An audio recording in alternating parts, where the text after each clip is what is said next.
most likely to trade. Welcome to the first YouTube pretty much episode of Every Inch Counts. I am Cody Queen, Ben Troop. Like and subscribe, guys, obviously, and hit the notification bell. It'd be nice if you guys want to hear what kind of bullcrap we want to talk about every week. Yeah. Or maybe multiple times a week. Ben Troop, obviously playing the NFL, a Gator great. I am the lead NFL analyst for ESPNCoastal.com and ESPN Coastal Savannah. So, guys, go out there and check out all of our work. And on Twitter, follow me at Cody_Queenie. What are you on mostly? I'm just at Ben Troop 84 at Twitter and Instagram. Obviously, I mean, I try to keep. I don't have time trying to have different hashtags or names because I can't remember. So it's always Ben Troop, BenTroupe 84 on Twitter and Instagram. So, guys, draft is right around the corner. Ben, you were drafted first pick by the Titans, but you were picked at the beginning of the second round. Titans didn't have a first round pick that time.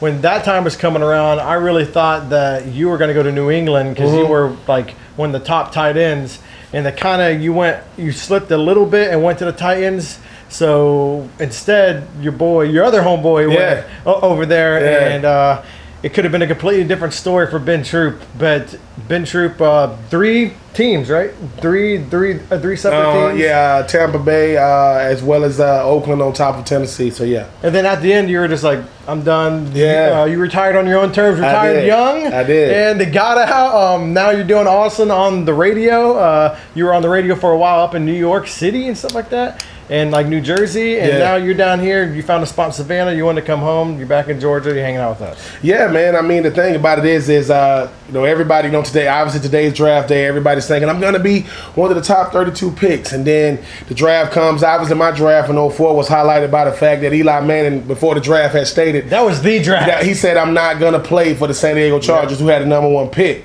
And they said that was the big thing going to the draft. Everybody knew Eli was going to be number 1. And he said, I'm not going to play. Him and his dad, Archie. Archie, a big-time player, both, at Ole Miss and for the New Orleans Saints. He was like, my son's not going to play, but I want to be out of it. I'm like, well, dude, y'all kind of making a spectacle of this thing. But lo and behold, who had the 4th pick in the draft that year?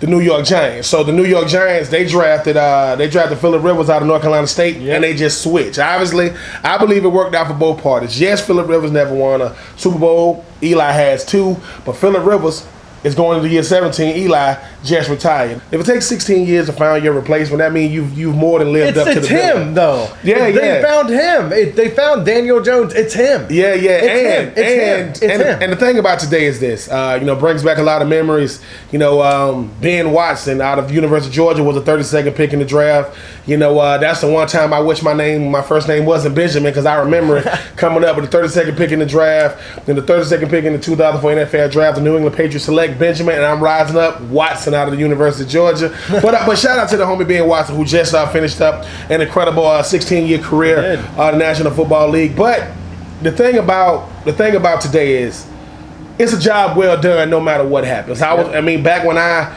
got drafted, the draft was only 2 days. They did the first, second, and third round on the first day, and they did rounds 4 through 7 the next day. Now, it's 3 days. You got the first round today, the second and third round tomorrow, and obviously 4 through 7 on Saturday. But whether your name gets called or you go free agent, just understand, man, this is a job well done. If you're a doctor, this is like you finally made it through medical school. If you're a lawyer, you finally passed the bar. Because I tell you something, the draft is not a perfect science. Why?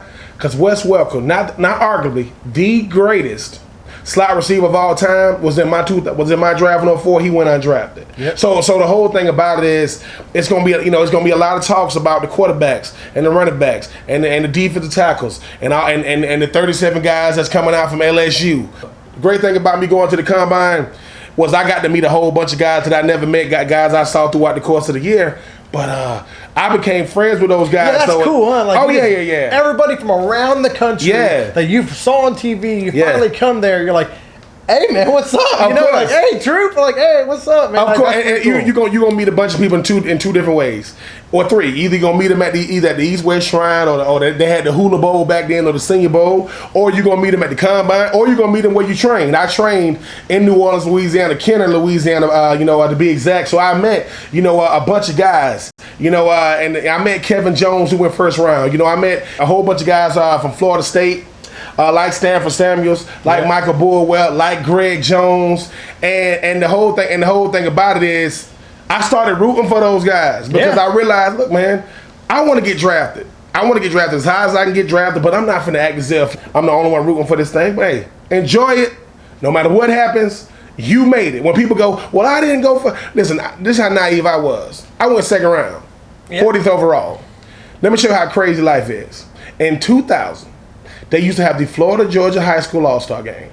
I was in the Florida-Georgia High School All-Star Game. I caught the game-winning 2-point conversion to put us up by 6 to win the game. You know who threw me the pass?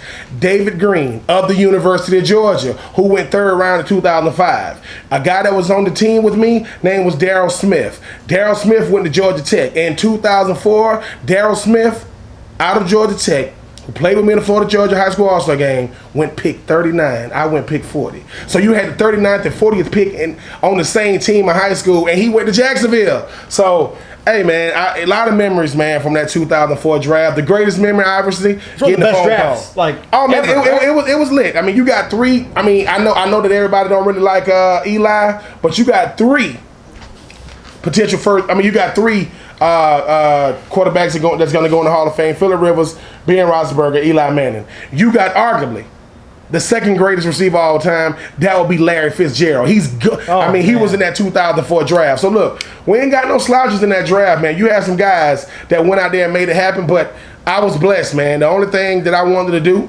I wanted to be the first guy drafted from the team I came from, you know, them Florida Gators, which I was. I wanted to be the first guy drafted to the team I got selected by, which I did, by the Tennessee Titans. And obviously, this will be down the line when we talk about retirement and all the other kind of stuff. I wanted to walk away on my own terms, which I did. So, hey, man, I'm truly blessed, man, to be able to have a draft day memory, Cody, man, because you know how it is. It's making it through basic training. If you in the armed services, this right here is the ultimate, man, because it's a brotherhood. Yeah, and you put yourself in a position like you don't control. Listen, we outside of Joe Burrow, because I've heard a lot about that second pick. Joe Burrow's going to be the number one pick. The only reason why Joe Burrow is probably definitely going to be is because he's from Ohio. Cincinnati got the first pick. Outside of that, we don't know. It's funny because he's near Cleveland. He's from near Cleveland. Well, think about it, Cody. You do my draft. He's actually from the hometown of Ohio State. Really? That's why he went and played for Ohio State. Well, he's from that actual town where Ohio State is. So he's from Columbus, Ohio. And listen, they went to Ohio State, didn't work out. He goes to LSU, has the craziest season we've seen thus far in college football. Did the trifecta. What is a trifecta? Oh, won the Heisman. Won the Natty. Oh, and I'm about to complete the trifecta today, being the number one overall pick. And that's the thing, people. If you're great in college, you're going to go to an awful team in the NFL. That's Congratulations. True. But with the COVID-19, the coronavirus, and everything going on in the world, we need something to celebrate. I agree. This is a celebration for the next 3 days. Whether you rooted for them, cheered for them, hated them, celebrate these young men, because it is, with the exposure now, 85% of the draft is invited to the combine, meaning 15% ain't even to get invited. You're gonna have some guys that didn't go to the combine, didn't go to a all-star game as a senior, and they gonna get drafted. Yep. And you're gonna have guys that got All-American next to their name, all SEC, all ACC. Not get drafted. Yep. So it's one of those things to where, as much as we think we know, it used to be one mock draft. You know who used to do it? Mel Kiper Jr. Yep. Not Ty McShay do it, Jason Lockenford do it, Louis Riddick do it, I do it, Cody do it, you do it. Today is the day that it don't matter to me if you went to the University of Florida, University of Georgia, Florida State, Clemson. I mean, we interviewed we interviewed a young man yesterday. Me and myself and BJ Bennett, man, we interviewed a young man, Nasir Player. He went to East Tennessee State. Yep. In Johnson City, Tennessee. You know why Johnson City, Tennessee is important? You know who's from Johnson City? The great Steve Spurrier. That's where he's. So all I'm saying is, people, root for these young men, because Cody knows it's crazy. And the great thing about it is we're going to be going, ooh, all throughout the draft. Oh, they got him right there. Or they got him. Or he just got drafted. So, yeah, man, it's a great day. And don't doubt people either, because Josh Allen's pretty good at football now. Oh, man, Josh Allen was good. You know how it is, Cody, man. Listen, without criticism, there's no reason to overcome. There's no reason to try to, prove people wrong. Mm-hmm. You can never, ever outdo the critics. Yep. I mean, Prince Tega, the big left tackle from Auburn, he wasn't even born in America. Oh, yeah. He's from Nigeria. He's gonna get drafted today. Think about that. American dream, baby. Think about this. American This dream, how you know how baby. crazy it is. He left Nigeria to come here. The people who adopted him, the family that brought him in, name was Montgomery. Last name was Montgomery. He flew into the Montgomery airport. He thought that the people owned the airport because last name was Montgomery. I'm just saying, it's so many stories like that within this draft, man. That's so unique. We did mock drafts, guys. Go online, just Google any of our names from mock draft. It's going to be right next to it. And so I want sleeper picks. Sleeper picks to me isn't just someone who's going to be okay in the league. A sleeper pick is to me is someone's going to be in the third round or less, make a Pro Bowl. Make like a Pro Bowl. I personally think it's Bryce Hall. Bryce Hall in Virginia was supposed to be the number one corner coming into this draft. Got hurt. And now he's fallen off the radar, and he's going to come back. We said the same thing. The guy from Louisville, I forgot, and he kind of slid. And when Jim was with us, me and him were looking at his tape, saying, "How is he not number one corner in the draft?" Same thing with Bryce Hall. Bryce Hall to me got hurt. Oh, you talking Alexander from Louisville that went there. He did go first round, went farther down to Green Bay. But he was supposed to be the top 10, and then he went. Oh yeah, matter of fact, I remember. And listen, you want to see something? You want to know what the true. You want to see what the true spirit of the draft is? Go type in Xavier Alexander, Lamar Jackson, because Xavier Alexander is getting ready to do his interview because he got drafted. And all of a sudden they said, "Who?" He said, "Oh man, my boy got drafted." And that's another thing. This is a crazy thing about these Louisville quarterbacks. Oh yeah. Teddy Bridgewater, they drafted back in the first round, went 32nd overall to the Minnesota Vikings. I believe in Teddy. Who's that other guy that went to Louisville that they got picked in 32nd over? Lamar Jackson. He went 32nd overall 2 years ago. 2 years in. Madden 21 cover athlete, baby. 2021 Madden cover. Shout out to Lamar Jackson. New Era apparel. Go to New Era, 8.com and go ahead and get some gift from that young man. I got some stuff on me. But just how you know these people don't know what they're talking about. Teddy Bridgewater just replaced Cam Newton, 3 years, $60 million guaranteed, and Lamar Jackson 2 years in the league made the playoffs 2 years in a row, and he got league MVP.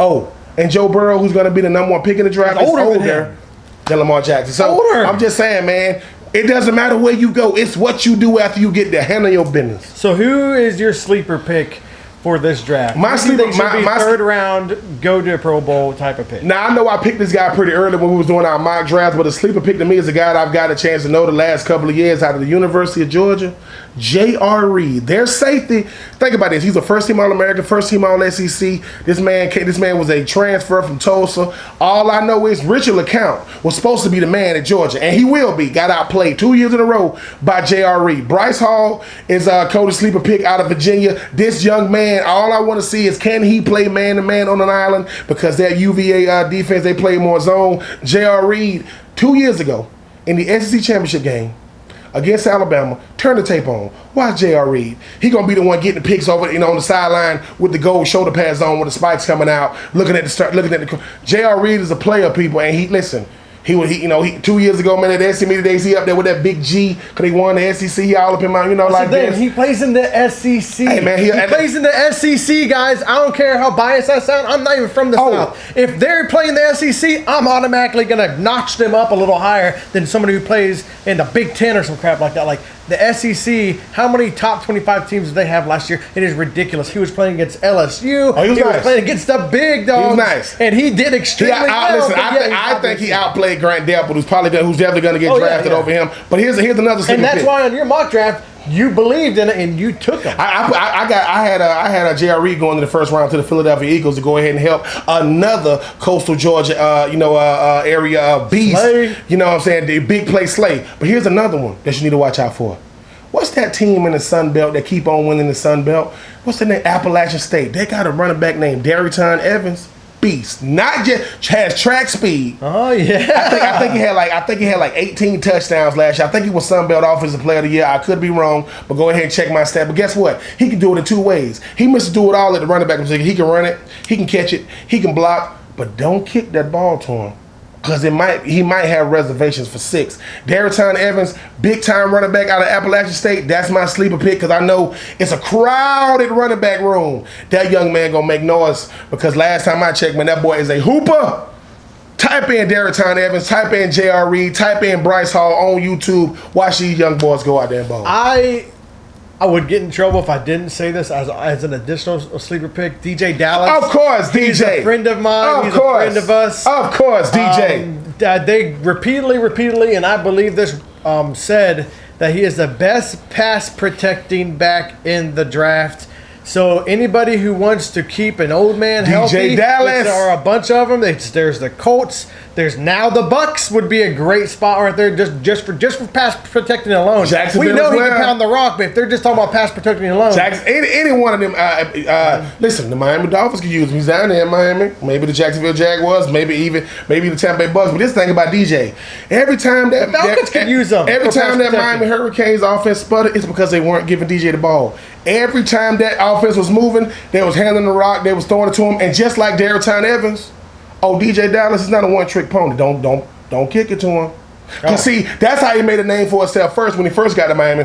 Kick return, punt return, as well as listen, man. I'm gonna go ahead and say it. DJ Dallas, man. I'm a big fan of his, man. Big shout out to him, man. I mean, He played quarterback in high school too, and against my Gators, he was balling. He only got the ball like 6 times. We went to that game. Manny Diaz, whoever it was that stopped giving him the ball, thank you. Because if you give him the 13, he had reservation for 6. But yeah, a sleeper pick is obviously it's gonna be DJ, man, because he did it all for that Miami team. That let's face it, man. Tate Martell and those guys wasn't able to really get it going as far as like the offensive identity. He was the heart and the soul, not just of that offense, but I think of that team, man. Even though the Hurricanes, they're gonna have some guys getting drafted, maybe today and definitely, Friday and Saturday. So now we're gonna go into a Mr. Irrelevant. It's real big into like Vegas right now. The bets of Mr. Irrelevant, who can really pick Mr. Irrelevant. It's like crazy odds that they have, but it's a huge payout if you get it right. And we were talking before about our Mr. Irrelevance, and you have a really good one, and I think I have an okay one. I'm going to go with Steven Montez. He plays in Colorado. He's pretty. I think he's pretty good. He's like 6'3". He can be a receiver if you want to transform him into. But some people are saying he's not going to get drafted. I think he's going to get drafted. I think he's going to be Mr. Irrelevant for 2020 draft. I'll go with a guy who obviously I spent a lot of time, watching. A guy that played in my alma mater, University of Florida. A guy I had a chance to meet at SC Media Days, LaMichael Pirine. Now people are saying, well, listen, LaMichael Pirine should get drafted much higher than that. I think he probably will, but at the same time, when you talk about 250-something guys and it's loaded at quarterback, loaded at receiver, loaded at D tackle, all these old linemen, and LSU got like 30 guys coming out. They're gonna dominate this draft. What I like the most about LaMichael Pirine, they got like a whole first round. Yeah, they're gonna have 8-9 guys in the first 60 picks or what may have you. But what I like the most about LaMichael Pirine is what I like about a lot of these guys and their stories. It's the backstory. Guy from Alabama, got recruited by Alabama, didn't get recruited by Auburn because Auburn told him he was too slow. Yep. Plays against Auburn this year, has his biggest run of his career, I think right at 80-yard run in the swamp against Auburn. What I like the most about LaMichael Pirine is what I love the most about the draft is certain guys, it don't matter where, it's just that they get drafted and watch what they do when they get drafted. Was able to be the veteran of a young kind of a young running back group with Florida last year. But what I like the most about Mr. Irrelevant is we know who the first pick is, we know who Mr. Irrelevant is. They get a little blurry in the middle, but I just like the fact that Mr. Irrelevant is going to get even more pub this year, Cody, because everybody's going to be watching. I mean, we're going to be glued to think about it. Somebody said this. Tonight, the draft. Tomorrow, the draft. Yes. Saturday, the draft. Sunday, you got the Michael Jordan documentary again. I mean, so The Last Dance. So we need to cherish these next 4 days. But no, man, I just think that when you look at this draft as a whole, Cody, it's going to be crazy. It is. And speaking of crazy, we know who the number one pick is. No one knows who the last pick is going to be. I've heard a lot about trades. There's been a lot of speculations about who's going to trade, why they're going to trade. I've heard a lot. The craziest one I've heard thus far. I don't think it's crazy, but so you got Chase Young supposed to go number 2. Yeah. He's going to be they saying he's going to be a generational type pick, kind of like a Von Miller, that went second pick overall, behind Cam Newton back in the day. I remember that very well, yes. Well, they said that the Jacksonville Jaguars are willing to trade the number 9 pick to move up to number 2. Washington then gets the number 9 pick, and they get I think Jacksonville got 2 first-round picks. I think number 9 and like number 17 or something like that. Plus they get the number 9. I mean they get the number 9 pick. They get the number 17 pick or something like that, and they get Yannick Ngakoue. So the whole thing about it is, I know that Chase Young is supposed to be the latest and the greatest. But Washington drafted Montez Sweat last year. They got Jonathan Taylor. They got two interior defensive linemen. Both played at Alabama. So you would have basically Yannick Ngakoue, Alabama, Mississippi State. I think that's. I mean, I don't know if they're gonna take it. Actually, I have news. What? They are now reporting that the Raiders are in talk with trying to get Yannick, and the talk is right now Raiders have 2 picks. They have one in the upper teens and one at 19. Well, the Raiders have offered them apparently the 19th pick, but they want the 12th pick or whatever they're at. So I think at the end of the night, I think the Raiders are going to give up a first-round pick, number 19, and I think Jaguars are going to have to bite the bullet and because they need a first-round pick for him. So I think they're going to go to 19. That's my trade. I think it's going to happen. I think that type of trade, not trade picks, but a player, Yannick, is going to go to the Raiders, and the Raiders are going to give up the 19th pick to get him. Works both for well. Jaguars wanted the 12th, obviously. I don't think they're going to get it. That's my prediction. That's what I'm hearing on the street. That's what I think is going to happen. I mean, Yannick Ngakoue is obviously going to change the shape of this draft. When you look at him being 25, only 25 years old, a premier pass rusher, a guy that obviously won out his welcome in Jacksonville, don't want to be there. He will be. Put arguments with owners. He will be the fourth big time star, on that defense to be gone. They got rid of Dante Fowler. He's now with the Atlanta Falcons. Got rid of Jalen Ramsey. He's now with the LA Rams. Got rid of Calais Campbell. He's now with the Baltimore Ravens. Now you got a disgruntled. What about Blake Bortles?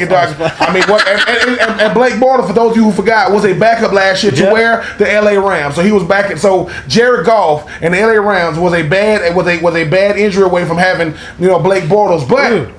Another team that they say might be on the rise, might be in the trading sweepstakes, are them Atlanta Falcons. Like they said they might trade up. We'll see what happens. We'll see how serious it is. But this is what you love about the draft. It used to be one mock draft. I heard Calvin Ridley might be on the block for that, though. It might. I mean, listen. Hey, it's all right. They got another freaking tight end. Like, they're all right offensive weapons. Give it up, Calvin. I don't think it would be that bad if I did. Now the thing is, too, man. I mean, everybody's talking about, with Rob Gronkowski signing. Oh, yeah. With the Tampa Bay Bucks is all of a sudden a very, very crowded Tampa Bay Buccaneers tight end room. O.J. Howard might be a guy that somebody might want to go out there and trade for. I'm just saying, if you need a tight end, he's available. I think he's going into his 3rd year. Still hasn't lived up to the potential, kind of like he did at Alabama. They didn't really use him the way they should. I mean, a physical freak. But I just think that sounds good. Carolina. Hey, man, listen. Carolina needs a tight end right now, and they're looking to trade back. So listen, between O.J. Howard, between Yannick Ngakoue, between trading that number 2 pick, between Atlanta, between the Raiders, between the Falcons, we just really don't know. And 49ers still want to trade too. Exactly. So look. Think about it. 2 days ago, Gronk decided, I'm going to come out of retirement. I'm going to go back with my homie Tom Brady, who actually went to pick him up from the airport, who's also getting trust pass from Parks down there in Tampa. He's just trying to welcome himself. Tom Brady, who's going to be staying at Derek Jeter's crib down there. Maybe. I guess if John Gruden still got a crib down there, maybe Gronk could just take it off his hands for a year. Who knows? But it is the 2020 NFL Draft. It is. I mean, I am being true. This is Cody Queen. Look, man, if it ain't us, it don't matter, because every inch counts when it comes to us. I mean, listen, we're going to be hollering at y'all frequently. If we said it, take it to the bank. Don't take it to the bank for real, because I ain't going to be owing you no money. But yeah, man, looking forward to enjoying myself. You know what I'm saying? Nobody's safe, though, Cody. It's good. Guys, every inch counts. Like and subscribe. Tweet me at Cody_Queenie. Tweet him and go to his Instagram at BenTroop84. Guys, go right here and subscribe. See you guys. Every inch counts. See ya. Ow!